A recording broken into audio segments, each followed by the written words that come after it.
नमस्कार, मैं हूं अजय और आप देख रहे हैं महाबहस। अयोध्या मुद्दा अभी खत्म नहीं हुआ है। सबसे बड़ी अदालत का सबसे बड़ा फैसला भले आ गया हो, लेकिन कुछ लोग नहीं चाहते कि अयोध्या का मुद्दा खत्म हो जाए। वजह सियासत और शरिया। दरअसल all India Muslim personal law board की अगुवाई में शरिया को आधार बनाते हुए फैसले को चुनौती या ये कहें रिव्यू के लिए डालने की बात कही गई है। लेकिन बड़ा सवाल यह है कि दरअसल कानूनी तौर पर रिव्यू चाहते हैं ये लोग, चाहे वो ओवैसी हो या फिर जिलानी या all India Muslim personal law board, या दरअसल अपनी अपनी सियासी दुकानों को ये जिंदा रखने की आखिरी कोशिश है। आज महाबहस इसी पर पूछूंगा मैं सवाल, लेकिन पहले ये रिपोर्ट।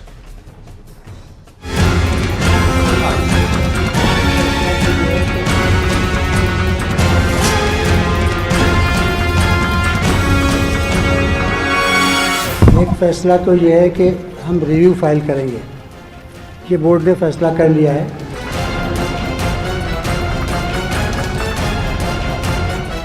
ना हमारी नाक का कोई मसला है, ये मसला तो शरीयत के कानून का है जी, कि हम न मस्जिद को दे सकते हैं और न मस्जिद की जगह के बदले में कोई दूसरी जगह ले सकते हैं।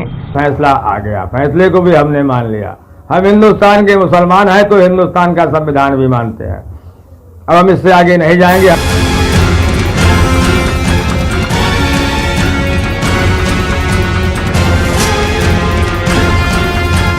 और ओवैसी साहब को तो मैं कह रहा हूँ कि जो है जिन्ना जी की जो है प्रेतात्मा, लगता है कि जिन्ना की प्रेतात्मा ओवैसी के हृदय में वास कर रही है। पागलपन है, दैट्स ऑल मैं कहूँगा। इसमें कोई तथ्य नहीं है, कुछ नहीं है। रिव्यू का इनको अर्थ ही नहीं जानते।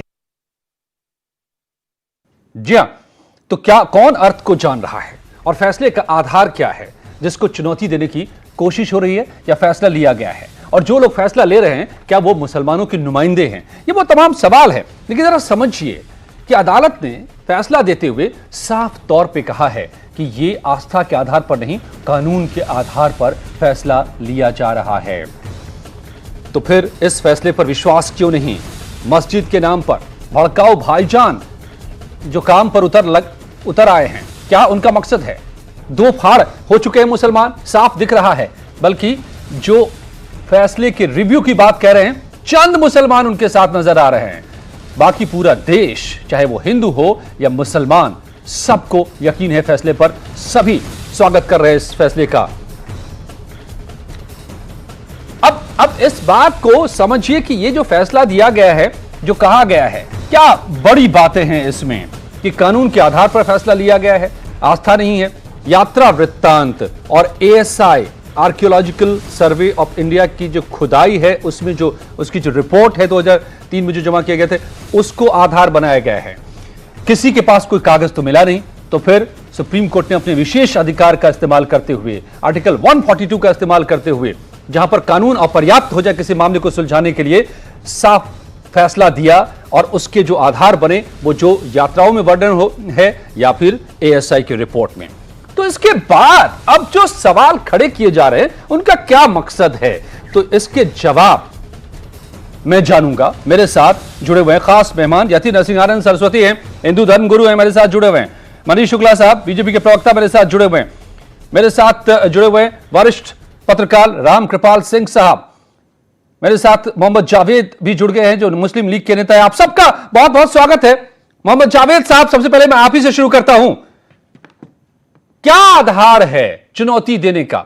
जो 10 बातें बड़ी बताई गई कल के प्रेस कॉन्फ्रेंस में, उन सारी बातों पर सुप्रीम कोर्ट ने अपने फैसले में साफ कर दिया है। मैं उस पर जाऊंगा तो सारा वक्त निकल जाएगा।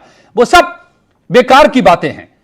असल बात यह है कि सुप्रीम कोर्ट ने साफ कर दिया है कि फैसले का आधार है एएसआई की रिपोर्ट और यात्राओं में जो वर्णन लिखे हैं, विदेशी लोग जो आए यहां पर, उन्होंने जो देखा 1611 में चाहे या फिर 17वीं शताब्दी में, 18वीं शताब्दी में।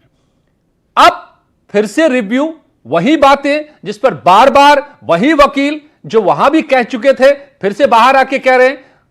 क्यों?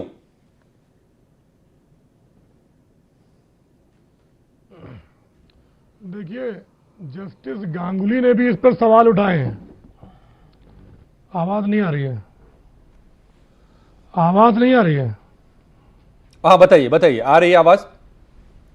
अजय जी, हाँ आवाज नहीं आ रही थी, अब आवाज आई है जी। मैं ये बता रहा हूं कि जस्टिस गांगुली साहब ने भी इस पर आवाज उठाई है। और देखिए ये जो रिव्यू है ये तो कानूनी अधिकार है हमारा। और फिर एक बात आप और देखिए अजय जी, कानूनी अधिकार कि है ये तो सारा कानून के बाबरी आधार मस्जिद बनाकर का आप इशू, रखिए ना बात। आप तो कह रहे हैं कि शरिया इसकी इजाजत नहीं देता, शरिया देखिए- कहता है कि हमें मस्जिद वहां पर नहीं चाहिए, तो आप कानून की बात एक तरफ करते हैं और शरिया की बात दूसरी तरफ कर देते हैं। क्या आधार है आपका? आप एक बात देखिए अजय जी कि ये जो बाबरी मस्जिद का इशू था, इसमें सबसे पहली जो चीज थी वो ये थी, आवाज पता नहीं कहां चली जाती है। नहीं आ रही है, आपकी आवाज मुकम्मल आ रही है, आप बोलिए। ये अच्छा, मैं ये बता रहा हूं अजय जी कि ये जो बाबरी मस्जिद का इशू था, इसमें सबसे पहला जो इल्जाम था वो ये इल्जाम था कि बाबरी मस्जिद मंदिर तोड़कर बनाई गई।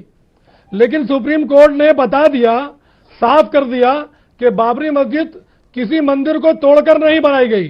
गलत गलत आप गलत बोल रहे हैं, ये भी माना, आप गलत बोल रहे हैं। नहीं नहीं, आप आधे सच को कह रहे हैं, आप आधा सच बता रहे हैं। No no no no no, आप आधा सच बता रहे हैं। अपने जजमेंट में आप सुन लीजिए ना, मैं सुन लीजिए ना, आप फैसले को जाके पढ़ लीजिए। नहीं बनाई गई। नो नो नो, आप फैसले को पढ़िए जावेद साहब, सुन लीजिए। आप आधा सच बता रहे हैं जावेद साहब। फैसले में साफ तौर पे कहा गया है कि इस बात का प्रमाण तो नहीं है। जो आधा आपका जो आधा सच मैं पहले बताता हूं, मैं पहले बताता हूं जावेद साहब, आप सुन लीजिए। आप गलत बात बोलकर अपनी बात नहीं यहां पर रख सकते। फैक्ट पर बात कीजिए और फैक्ट मेरे पास मौजूद है। मेरे पास ये फैसले की पूरा मजमून यहां पर मौजूद है, देख लीजिए, सुन लीजिए। पहले आप आधी बात कह रहे हैं। आधी बात यह है कि सुप्रीम कोर्ट ने माना कि मंदिर को तोड़कर मस्जिद बनाई गई, इसका प्रमाण नहीं है। लेकिन सुप्रीम कोर्ट ने यह माना कि उस मस्जिद के ढांचे के नीचे का जो हिस्सा है, एएसआई की रिपोर्ट में बताया गया है कि वो मंदिर का हिस्सा है और वो 12वीं सदी से वहां पर मौजूद था। इसका मतलब क्या होता है? मंदिर का हिस्सा नहीं, इसका मतलब क्या होता है बता दीजिए अजय जी। जनता को झूठ ना बताइए। देखिए आवाम को झूठ आप फैसले को पहले पढ़िए, आप झूठ न बोलिए। आप जैसे लोग भरमाइए नहीं अपनी सियासत के लिए। वो भी ओवैसी और नहीं ओवैसी के प्रोपेगेंडा का हिस्सा आप मत बनिए प्लीज। शताब्दी के बारे में आप सच बताइए, अपनी सुविधा का सच नहीं, आधा सच नहीं, पूरा सच बताइए। कोर्ट ने यह मानी है कि वो जगह बाबरी मस्जिद थी, मंदिर तोड़कर नहीं बनाई गई। दूसरी बात यह कि 1528 में मीर नीचे बनाई। नहीं, नीचे कहां से आ गया फिर वो हिंदू ढांचा? कि 19 मंदिर का ढांचा कहां से आ गया जिसको सुप्रीम कोर्ट ने कहा है? नहीं जावेद साहब, मंदिर का ढांचा कहां से नीचे आ गया? एक बात तो ये साफ हो गई। देखिए एक बात तो ये साफ हो गई। क्या बात साफ हो गई? तोड़कर नहीं बनाई गई, तो वो उन लोगों का झूठ। कौन कहता है झूठ सामने? कौन कहता है ये? इस पर सियासत की यति नरसिंह सरस्वती, ये सुप्रीम कोर्ट का फैसला है जी अजय। आप सुप्रीम कोर्ट के फैसले को आपने पढ़ा क्या? आपने पढ़ा क्या? नहीं वो झूठ बोल रहे हैं। जावेद साहब आपने पढ़ा क्या? जी नहीं आप गलत बयानी ना कीजिए ना, यहाँ पर गलत बयानी ना कीजिए। देखिए जफरयाब जिलानी साहब ने कोर्ट का फैसला पढ़कर यहाँ रामकृपाल जी भी मौजूद हैं। मैंने इस फैसले को पढ़ा है और मैं उम्मीद करता हूं कि बाकी हमारे मेहमान भी पढ़े होंगे। जी बिल्कुल। मैं रामकृपाल जी आपको लाना चाहता हूं, ये आधा सच को बता करके और एक तरफ शरिया की बात कहकर क्या कहना चाहते हैं ओवैसी या फिर all India Muslim personal law board? Ramkripal ji, मैं इतना कहूँगा कि फैसले से पहले जितनी लंबी बहसें हुई हैं टेलीविज़न पे कहीं भी, सब में मुस्लिम पक्ष के तमाम नेता ये कहते थे कि जो भी फैसला अदालत का आएगा हम उसको मानेंगे। ये जफरयाब जिलानी साहब का बयान है, बाकायदा रिकॉर्ड में है, सब लोगों के बयान 16 अगस्त का रिजोल्यूशन है मुस्लिम पर्सनल लॉ बोर्ड नहीं, बल्कि वो लोग कहते थे, हिंदू पक्ष के जो लोग हैं प्रवक्ता, उनसे कहते थे आप भी यही बोलिए जी। झगड़ा इस बात का होता था और इकबाल अंसारी ने तो कह दिया। मेरा ये कहना है कि देखिए 31 अगस्त लोकतंत्र में सबसे बड़ा फैसला सर्वोच्च न्यायालय का होता है, वो लोकतंत्र की एक बुनियादी शर्त है। और इतने बड़े विषय पर देखिए कोई डिसेंडिंग ओपिनियन नहीं है, 5 जजेस का सर्वमत से फैसला है। इसलिए ये सब लोग जानते हैं, जो जा रहे हैं उनका राइट है, वो जाए, उसका स्वागत है। लेकिन राइट तो बहुत चीज़ों का होता है। एक बच्चा पानी में डूब रहा है, आपका राइट ये भी है कि आप उधर से मुंह फेर लें, लेकिन एक ये भी होता है, एक लीगल राइट होता है, एक होता है कि सोशल रिस्पॉन्सिबिलिटी भी होती है। आप कूद के उस बच्चे को बचा भी सकते हैं, ये भी हो सकता है। आप सवाल इस बात का है कि आप तो कहेंगे कि मैंने तीली फेंक दी, आग लगे तो मैं थोड़ी गुनाहगार हूं, नीचे बारूद बिछाता हूं तो बारूद बिछाने वाला जाने। सवाल है जिस समाज में आप रहते हैं, ये हमें ध्यान देना चाहिए। कुछ लॉन्ग टर्म के लिए बहुत सारे इस तरह के राइट होते हैं समाज में, जो मैं कहता हूं उसके जो मेन याचिका करता थे, जो उन्होंने बात, जो फैजाबाद में रहते हैं, अयोध्या में रहते हैं, जो उन्होंने बात कही है, बहुत गंभीर बात उन्होंने कही है। और देखिए आपस में ही बंटवारे का अब दो फाड़ हो गए हैं। आप सोच लीजिए, अरे भाईचारा, बहुत दिन के हम लोग मारकाट कर लिए, बहुत दिन तक एक दूसरे पर अविश्वास हो गया। बहुसंख्यक जो है, आप उसकी भावना का ध्यान रखिए, चाहे हिंदू हो चाहे मुसलमान हो, इस देश में सब मिलकर साथ रहने के वाले हैं। कुछ चंद लोग हैं जिनको लग रहा है कि आने वाली वर्तमान राजनीति और भावी राजनीति में उनके लिए जगह कहीं नहीं दिख रही है। ये पॉलिटिकल स्पेस ढूंढने की इस बात का है कि कहीं दोनों रेलेवेंट बनाए रखने की एक अनावश्यक कोशिश है। जी, हिंदू मुसलमान एक न हो जाए, भाईचारा न कायम हो जाए, इस बात से डर करके उस फूट को बरकरार रखना चाहते हैं। इकबाल अंसारी साहब, मुस्लिम पक्षकार, आपने जिक्र किया अयोध्या का, मेरे साथ जुड़ गए हैं। इकबाल अंसारी साहब, आपने तो साफ कर दिया कि आप रिव्यू पिटीशन में नहीं जाएंगे, असली पक्षकारों में से आप हैं। जो लोग रिव्यू पिटीशन की बात कर रहे हैं वो सीधे पक्षकार हैं ही नहीं जमीन को लेकर के। आपको क्या लगता है कि ओवैसी जब कहते हैं कि मुझे मस्जिद वापस चाहिए, या all India Muslim personal law board कहता है कि यह फैसला सही नहीं है, तो क्या उनका मकसद है, क्या चाह रहे हैं वो?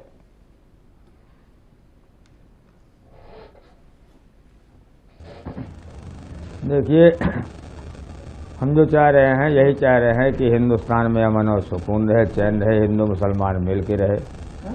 और ओवैसी क्या चाह रहे हैं? और हिंदू के लिए भी कोई आदमी कोई ऐसी टिप्पणी ना करे जिससे एक दूसरे को एक तकलीफ हो। हम उनको जानते नहीं, ना उनकी बात सुनते हैं। हम अपनी बात जानते हैं। मैं खुद का अपने आप का जिम्मेदार हूँ। जो हमको जो है ऊपर वालों ने बताया है कि सही रास्ता लोगों को बताओ, वही उतना काम करता हूँ, उससे ज़्यादा नहीं। और जो लोग इस रास्ते से, जो सही रास्ता आपको लग रहा है, आप असल में पक्षकार हैं, आपके रास्ते से अलग उलट रास्ता जो बता रहे हैं, क्या मकसद उनका लगता है आपको? क्या करना चाहते हैं वो हिंदू और मुसलमान के बीच?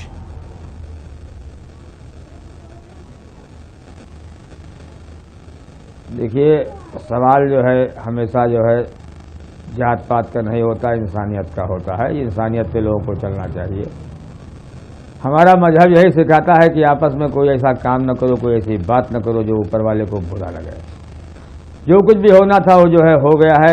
लोग जो है ऊपर वालों को याद करें और ऐसा कोई काम ना करें जिससे देश दुनिया का में जो है कोई किसी को कोई तकलीफ ना हो। यही हम संदेश हमेशा भी देते हैं, यही भी करते भी है। मोहम्मद जावेद सुन रहे हैं पूरी दुनिया भी हमको जानती है। हम यही चाहते हैं। जावेद सुन रहे हैं? हाँ, तो क्या कुछ समझ भी रहे हैं? अच्छा दो कि आदमी सुन रहा हूँ इस बार। नहीं, आप समझ भी रहे हैं क्या? इकबाल भाई की हम बहुत इज्जत करते हैं और पूरी कौम इज्जत करती है। इकबाल भाई की हम बहुत इज्जत करते हैं और पूरी कौम बहुत इज्जत करती है। और हमें उम्मीद है कि इकबाल भाई जो हैं वो जब मुस्लिम मसला बोर्ड रिव्यू पिटीशन दाखिल करेगा तो उसकी इंशाल्लाह हिमायत करेंगे। देखिए, तो साहब कह रहे हैं इनकार करेंगे। आप अपनी एक राय क्या बात कर रहे हैं? यानी कि वो जो बोल रहे हैं आप समझ नहीं रहे। आप सुन तो रहे लेकिन समझ नहीं रहे जो बात वो कह रहे हैं, जो रामकृपाल जी कह रहे थे।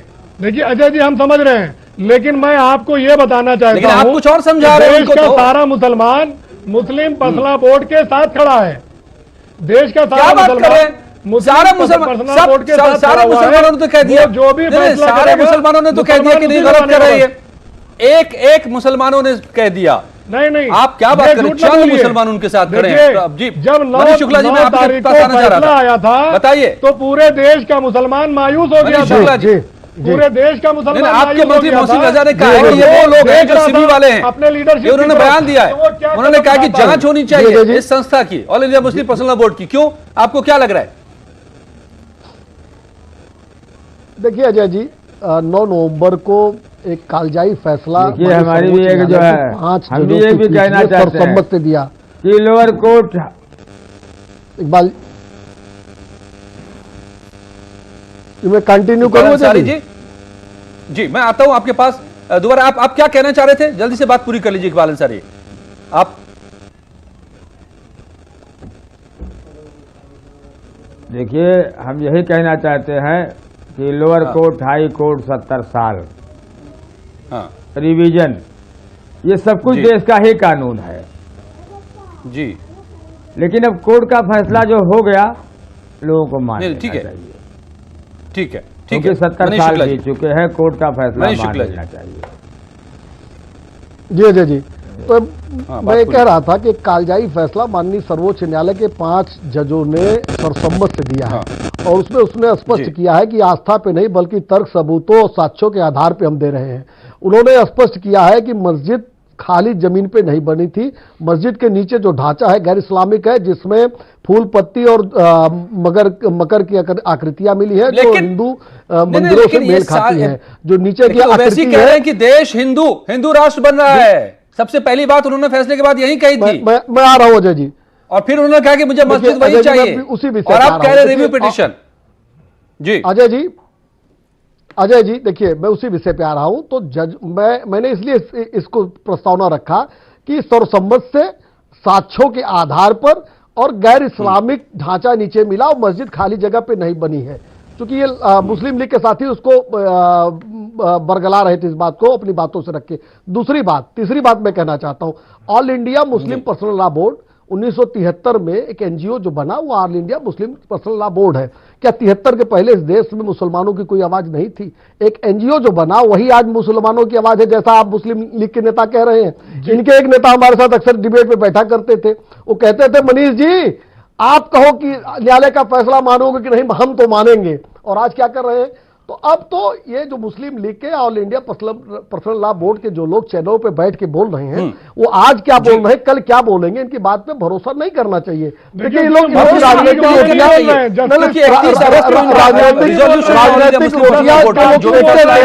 आप बोल रहे थे, मैं सुन रहा था, बदल गया।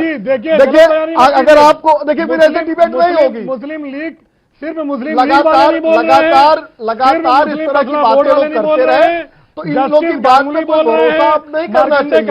और ये वो लोग हैं जो और कौन कौन नहीं बोल रहे हैं ये भी जरा आपको मैं बता दूं है और उनकी दुकानें बंद हो रही हैं। जनता को गुमराह मत कीजिए। अब जो है आपने ये लोग धोखा दिया है। आप जनता को चाहते हैं मंदिर मस्जिद में भटकाने में लगे हुए हैं। संवैधानिक अधिकार है, सुन लीजिए। और हमको पूरा विश्वास है। सुनिए मनीष शुक्ला जी, मोहम्मद जावेद सुन लीजिए। मोहम्मद जावेद फिर से एक झूठ बोल रहे हैं। वही लोग हैं। मोहम्मद जावेद फिर से एक झूठ बोल रहे हैं। मैं बता देता हूं आपको, आधा सच आप बोलते हैं हमेशा, आप लोग कंफ्यूज करते हैं। आप सुन लीजिए, all India Muslim personal law board ने 31 अगस्त को बैठकर फैसला किया, रिजोल्यूशन लिया बाकायदा, और देश के मुसलमानों को जिसकी नुमाइंदगी का दावा आप कर रहे हैं, कहा कि जो भी सुप्रीम कोर्ट का फैसला होगा हम मानेंगे।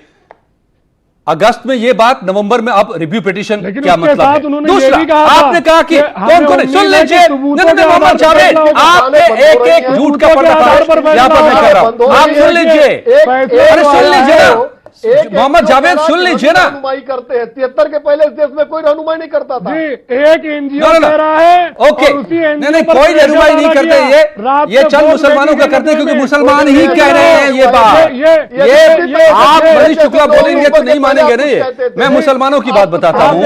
इकबाल अंसारी हमारे साथ बैठे हैं, वो इनकी बात मानने को तैयार नहीं, जो असली पक्षकार है मोहम्मद जावेद। सुन लीजिए मोहम्मद जावेद, इकबाल अंसारी असली पक्षकार जो बैठे नहीं मान रहे हैं, जो जमीन का जिन पर दावा था वो मान रहे फैसले को, आपकी बात को नहीं मान रहे। सुन्नी वक्फ बोर्ड के चेयरमैन जुफर फारूकी ने साफ कह दिया है कि वो इसमें नहीं शामिल है रिव्यू पिटीशन के फैसले में।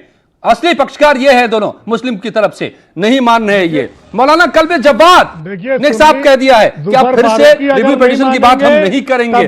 पुरातत्ववेत्ता के मोहम्मद जो उस एएसआई की खुदाई में थे शामिल, जिस टीम ने खुदाई की थी, उन्होंने कहा कोई फायदा नहीं होगा, गलत बोल रहे हैं। फिर भी आप लोग यथी नरसिंहानंद सरस्वती क्या करने की ये कोशिश कर रहे हैं? देखिए, सबसे पहली बात है, जैसे ये हमारे मुस्लिम लीग के भाई बैठे हुए हैं, ये बहुत अच्छा कर रहे हैं। ये गांधी और नेहरू को गलत सिद्ध कर रहे हैं और भीमराव अंबेडकर को बिल्कुल सही सिद्ध कर रहे हैं। जब इस देश का बंटवारा हो रहा था तो भीमराव अंबेडकर जी ने एक किताब लिखी थी, थॉट्स ऑन पाकिस्तान, और उन्होंने कहा था कि भाई जितने भी यहाँ हिंदू हैं, जितने भी पाकिस्तान में हिंदू हैं उन्हें वापस बुलाया जाना चाहिए, और जितने भी यहां मुसलमान हैं उन्हें पाकिस्तान में भेजा जाना चाहिए। अगर पाकिस्तान में हिंदू रह गए तो एक दिन वो सारे हिंदू मार दिए जाएंगे, और भारत में अगर मुसलमान रह गए तो फिर दोबारा से बंटवारा इस देश का जरूर होगा। आप तो बंटवारे की बात कर रहे हैं। एक मिनट अजय जी, बात तो सुन लीजिए। कैसे कह सकते हैं? अजय जी, बात को सुन तो लीजिए। अजय जी, बात नहीं कर रहे। हिंदुस्तान का मुसलमान इस फैसले के साथ है। ये चंद लोग हैं। एक मिनट, ये चंदी लोग हैं और मुसलमान इन्हें फॉलो करेंगे। और मैं आपके चैनल पर गारंटी से बता रहा हूं, ये जो अंसारी जी अभी मना कर रहे हैं रिव्यू पिटीशन में, ये भी होंगे। 2-4 दिन इंतजार कर लीजिए, ये भी होंगे। और सारे मुसलमान एक मत होंगे, क्योंकि इन्होंने आज शरिया का जो असली रूप है वो पूरी दुनिया के सामने ला दिया है। ये दूसरों के मंदिर तोड़कर मस्जिदें बना सकते हैं, लेकिन अगर दूसरी कौम अपना एक मंदिर चाहे तो ये नहीं देंगे। और इसी तरह से अब इन्हें खतरा हो गया है कि एक दिन दुनिया की सारी मस्जिदें इनकी, क्योंकि हर मस्जिद के नीचे जो है कोई ना कोई पूजा स्थल निकलने वाला है आज इनके शरिया के अस्तित्व पर। क्योंकि दूसरे लोगों ने इन्हें गंगा भी हमारी थी, जमुना भी हमारी थी, लेकिन हमने कहा क्या चाह रहे हैं? मैं सिर्फ ये कहना चाहता हूं कि मुसलमान समझ जाएं, उनकी जो ये हरकतें हैं आज पूरी दुनिया में इस्लाम मुसलमान समझ जाएं, दुनिया के सामने बरगलाने वाले लोग समझ जाएं। देखिए, जो चंद लोग बरगलाने वाले लोगों के पीछे ही इनकी कौम चलती है। सबसे बड़ी बात यह है, जिन्ना ने, आप तो कहते हैं जिन्ना ने बरगलाया, लेकिन यूपी के मुसलमानों ने तो जिन्ना का ही साथ दिया था ना। वोट किसके लिए दी? सबने जिन्ना के लिए वोट दी ना। आप कह रहे हैं जिन्ना बरगला रहा था, आज फिर मोहम्मद जावेद, सारे मुसलमान आपका एक जवाब है? कोई जवाब क्या आपके पास? मैंने एक फहरिस्त गिना थी, तो यह पहला दावा तो आप छोड़ दीजिए कि तमाम मुसलमान इस फैसले में खिलाफ है। आप बताइए, जो चंद लोग आप खड़े मुस्लिम लोग क्या कर रहे हैं आप? जो यतीन सिंह कह रहे हैं वो करने की कोशिश कर रहे हैं आप। ये हिंदू मुस्लिम एकता के दुश्मन है इनकी। और तुम दोस्त हो, तुम हिंदू मुस्लिम एकता के दोस्त हो। तुम जैसे लोग जो कम से कम 500 करोड़ लोगों के कातिल हैं, तुम जिन्होंने पाकिस्तान बनवाया था मुस्लिम लीग, तुम हिंदू मुस्लिम एकता के पक्षधर हो। बहुत बढ़िया। दूसरों की लाशों पर एकता, ये तुम करते हो, हम नहीं करते। एकता के लिए बहुत हानिकारक। बहुत बढ़िया। तुम्हारी हिंदू मुस्लिम एकता सारी दुनिया देख रही है। सारी दुनिया तुम्हारी हिंदू मुस्लिम एकता को देख रही है, तुम्हारी हरकतों को देख रही है। अब इस्लाम का असली चेहरा दुनिया के सामने आ रहा है। हम भी देख रहे हैं, हमारे लड़के देख रहे हैं। आप इस्लाम तक ना जाइए प्लीज। कैसे ना जाए? ये इस्लाम, ये चंद लोग हैं, इस्लाम से भी मदनी सबसे बड़ी संस्था का हेड है। मदनी भारत में मुसलमानों की सबसे बड़ी संस्था का हेड है। मदनी वो क्या शरिया की बात कर रहा है? झगड़े हो, देखिए ये देश तो भैया मुसलमान जानता है, बात नहीं है। मुसलमानों ने कुछ नहीं किया है देश के। अच्छा, रामकृपाल जी के पास चलो। इकबाल अंसारी साहब, ये बात जो कही गई है कि शरिया इस बात की इजाजत नहीं देता कि अलग जगह पर हम मस्जिद के लिए जगह लें। शरिया के नाम पर जो बात कही जा रही है, तो फिर संविधान की बात कहां गई? कल तक तो बात हो रही थी कि सुप्रीम कोर्ट का फैसला मंजूर होगा, संविधान का फैसला मंजूर होगा, अब शरिया कहां से आ गया?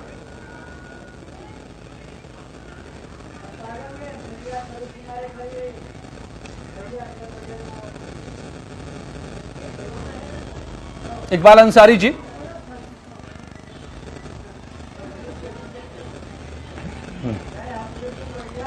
अभी जो इससे पहले बताया जो बोल रहे थे उनका मैं नाम जानना चाहता हूं। वो बहुत कुछ कह रहे थे, उनका नाम हमें जरा बताइए। नहीं, आप दो लोग बोल रहे थे, यतीन सिंह सरस्वती बोल रहे थे और मोहम्मद जावेद बोल रहे थे जी। ये डिबेट पे जो है हिंदू मुसलमान लड़वाने वाली बात हमको बिल्कुल पसंद नहीं है। ये लोग ऐसी बात करते हैं कि जिससे पूरी दुनिया बहुत पसंद आती है जब दूसरे बोलते हैं। यहाँ डिबेट नहीं हो ये रहा। बिल्कुल अंसारी जी, मैं भी देख रहा हूँ आपके ग्रुप को। यही सिखाते हो, यही आप सिखाते हैं। नहीं, मैं सच बोल रहा हूँ ना। यही सिखाते हो कि जो है पूरी दुनिया आने वाली पीढ़ी भी याद रखे। तुम्हारी वो नहीं, सच नहीं बोल रहे, ये सच नहीं बोल रहे हैं। हाँ, और अभी ये दुनिया के सामने आने वाला है। हमने पूरे देश को अच्छा ही संदेश देते हो। ये इन्हें जावेद की बात नहीं सुनी, इन्होंने मुस्लिम लीग वाले की बात नहीं सुनी, मेरी सुन ली। ओके, ठीक है। अपनी बात उनको जो कहना था उन्होंने जावेद जी की बात नहीं कह रहे हो। ठीक है, ये सब बात क्यों नहीं कह रहे अपनी? ये उनकी राय बात कह रहे हैं, बिल्कुल सच कह रहे हैं अपनी बात। ठीक है। इकबाल अंसारी जी, आपको ये लगता है ना, ये तरीका नहीं है, आपको लगता है कि शरिया के नाम पर सियासत की कोशिश हो रही है? आपको लगता है कि शरिया का हवाला देकर दरअसल सियासत की जा रही है? देखिए, देखिए ऐसा है, हम कोई मौलवी नहीं है कि जो है यहाँ जो है डिबेट पे हमको दीन की बात बताएंगे। हम जो है हम पक्षकार हैं। ये जो है सरिया के बारे में अगर बात करना है तो इसको मौलवी बताएगा जो है। चलिए ठीक है, फिर मैं फिर लास्ट ओपिनियन, फाइनल ओपिनियन आपसे मैं लेना चाहूंगा। रामकृपाल जी, क्या लगता है आपको? देखिए, मैं यही कहूँगा कि किसी भी लोकतंत्र को संविधान के तहत ही चलाया जा सकता है, वो चलाया जा रहा है। और संविधान की व्याख्या करने का एक ही संस्था है, सुप्रीम, जिसको कहते हैं सर्वोच्च अदालत। और सर्वोच्च अदालत में भी देखिए कि 5 जजेज ने मिलकर के दिया है। बहुत रेयर होता है कि सर्वमत से फैसला, कोई डिसेंडिंग ओपिनियन नहीं। देखिए, मैसेज को पढ़ना चाहिए। मैसेज ये है कि भाईचारे के साथ जिए, देश तरक्की करे, विकास की तरफ जाए। जो बहुत सारे मुद्दे होते हैं, कुछ हम बदलें, कुछ आप बदलो, कुछ आप छोड़ो, कुछ हम पाएं। अदालत, सर्वोच्च अदालत ने एक ऐसा सामंजस्य का फैसला सुनाया है। सामंजस्य, ये कीवर्ड है मेरे पास। मत तोड़िए, सामंजस्य को तोड़ने की जो कोशिश कर रहे हैं उनसे मेरी प्रार्थना है कि पुनर्विचार करें। बाकी समाज को जोड़िए, तोड़िए मत। बिल्कुल, और देश यही कह रहा है, समाज यही कह रहा है। चंद लोग कुछ और कहने की कोशिश कर रहे हैं, तो आप सुनिए और समझिए। धन्यवाद आप सबका मेरे साथ जुड़ने के लिए। महाबहस में इतना, जारी है फोकस।